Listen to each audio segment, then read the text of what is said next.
অহাকালি ৰাতিপুৱা 7:30 বজাৰ পৰা 8 বজাৰ ভিতৰত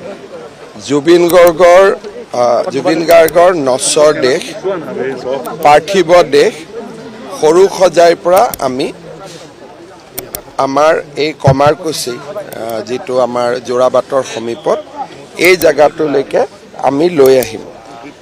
জুবিন এম্বুলেন্সত থাকিব আৰু জুবিনৰ পত্নী গৰিমা আৰু অত্যন্ত ঘনিষ্ঠসকল এম্বুলেন্সত থাকিব।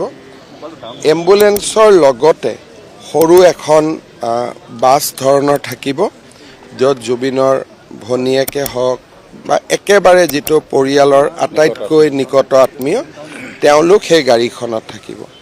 বাকী গোটেই প্ৰচেছনটোত গাড়ী মটৰ নাথাকিব আৰু সুন্দৰ কৰি আমি যেনেকৈ এয়াৰপৰ্টৰ পৰা লৈ আহিছিলোঁ তেনেকৈ আমি এই স্থানলৈ লৈ আহিম।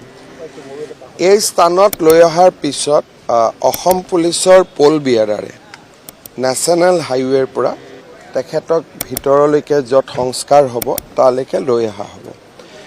লৈ অহাৰ পিছত পুলিচে যিটো ৰাষ্ট্ৰীয় যেতিয়া আমি সৎকাৰ কৰোঁ ৰাষ্ট্ৰীয় সন্মানেৰে সৈতে পুলিচে গান চেলুট আদি দিয়ে। পুলিচে গান চেলুট দিব আৰু পুলিচে গান চেলুট দিয়াৰ পিছত পুৰোহিতে যাৱতীয় আধ্যাত্মিক কাম কাজ সম্পূৰ্ণ কৰিব আৰু অলপ পিছতে পৰিয়ালৰ লোক আহিব। তেওঁলোকে পুৰোহিতৰ লগত কথা পাতিছে, পুৰোহিতগৰাকীকো তেওঁলোকে ইয়াতে লৈ আহিব আৰু যি ধৰণে আমাক নিৰ্দেশ দিয়ে আমি তেনেকৈ কামখিনি কৰি দিম। অহাকালি যিহেতু এটা ধাৰ্মিক অনুষ্ঠান, আমি নেশ্যনেল হাইৱেটোত অন্ততঃ 2টা বজালৈকে জাগিৰোডৰ পৰা এইফালে আমি গাড়ী সোমাব দিব বিচৰা নাই আৰু আনফালৰ পৰাও আমি যোৰাবাটৰ পৰা মেঘালয়লৈকে যোন গাড়ী যাব তেওঁলোকক আমি ডিষ্টাৰ্ব নকৰোঁ। যোৰাবাটৰ পৰা আমি এই জেগাৰ ৰাস্তাটো আমি সম্পূৰ্ণ 4-5 ঘণ্টাৰ কাৰণে খালী কৰি ৰাখিম। আজি আৰু কালি 2টা দিন আমি অসম চৰকাৰে জুবিনৰ সন্মানৰ কাৰণে আপোনালোকে জানে যে ৰাজ্যিক শোকৰ দিনো আমি বৃদ্ধি কৰিছিলোঁ।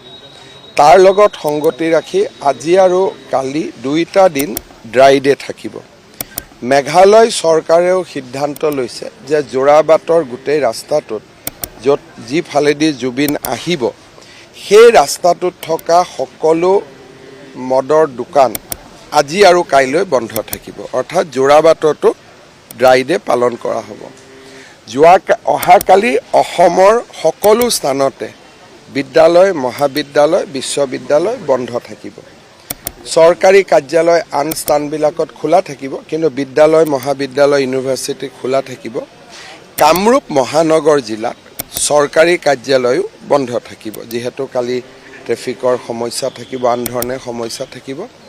আৰু কালি সকলোতে যিমান চৰকাৰী অনুষ্ঠান আছে কালি সকলোতে আমি জুবিনক স্মৰণ কৰিবৰ কাৰণে আমি অনুৰোধ জনাইছোঁ।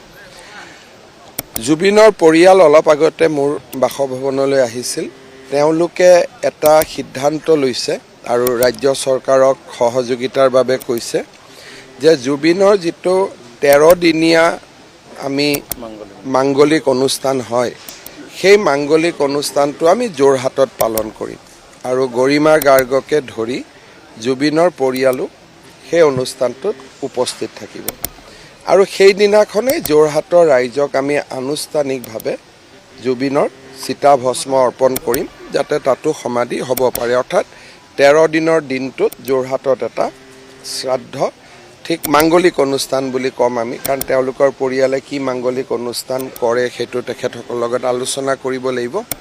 কিন্তু 13 দিনৰ দিনা আমি জুবিনৰ চিতাভস্মৰে সৈতে তাতে আমাৰ মাংগলিক অনুষ্ঠান হ'ব আৰু অলপ আগতে গৰিমাই মোক কৈছে যে গৰিমা নিজেও থাকিব, পৰিয়ালৰ আন সদস্য সকলো থাকিব।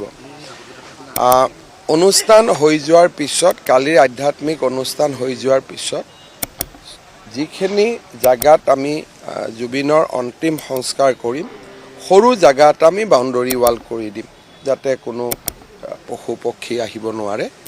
আৰু তাৰ লগে লগে আমি মাটিটো ইয়াত প্ৰায় 7ৰ পৰা 10 বিঘা মাটি ওলাব। আমি পাহাৰটো কাটিও আছোঁ, মানুহ মাটিটো ওলাব। সেই গোটেইখিনি আমি বাউণ্ডৰী ৱাল কৰিম। তাৰ পিছত সমাধিৰ এটা আৰ্কিটেকচাৰেল ড্ৰয়িং এটা বনাব লাগিব, আৰু যি ধৰণে আমি আৰ্কিটেক্টে বনাই দিয়ে সেই ধৰণে আমি লাহে লাহে সমাধি ক্ষেত্ৰখন নিৰ্মাণৰ কাম আৰম্ভ কৰিম।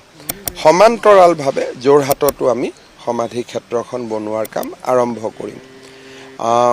মই এটাই অনুৰোধ কৰিম যে জুবিনৰ অন্তিম বিদায়, আমি যেনেকৈ ভাৰত চৰকাৰৰ পৰা কিৰণ ৰিজিজু আহিব খুজিছে, অলপ আগতে মোক মেঘালয়ৰ পৰা ফোন কৰিছে যে মেঘালয়ৰ উপ মুখ্যমন্ত্ৰী আহিব খুজিছে, অৰুণাচলৰ পৰাও প্ৰতিনিধি দল এটা আহিব খুজিছে। আমি যাতে বহু দিনলৈ মনত ৰাখিব পৰা ধৰণে আমি জুবিনক বিদায় দিওঁ, আৰু সেইকাৰণে মই ৰাইজৰ সহযোগিতা কামনা কৰিছোঁ।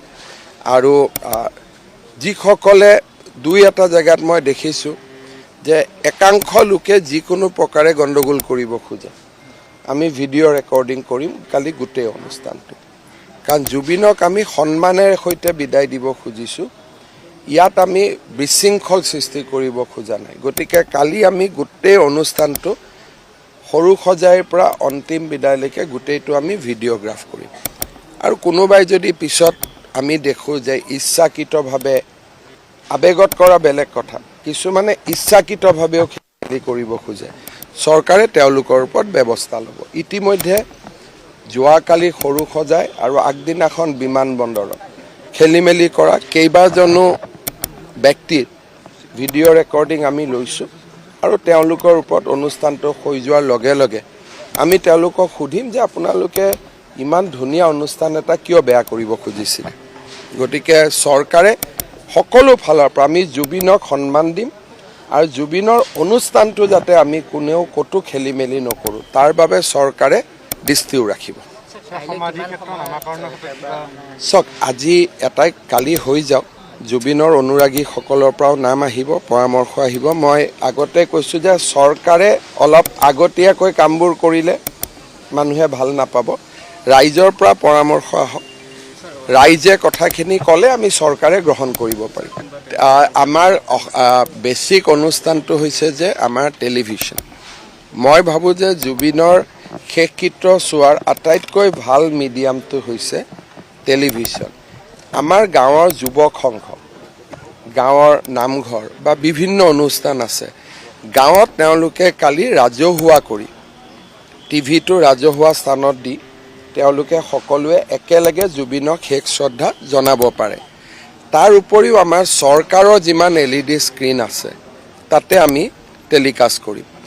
আৰু মই DIPRক ক'ম যে গুৱাহাটীৰ যদি বা আন চিটিৰ নগৰৰ বিভিন্ন সামাজিক স্থানত যদি ডাঙৰ কৰি যদি আমি LED স্ক্ৰীণ লগাব পাৰোঁ, লগাব ব্যৱস্থা কৰিব পাৰোঁ, আমি তাৰো কৰিব পাৰিম।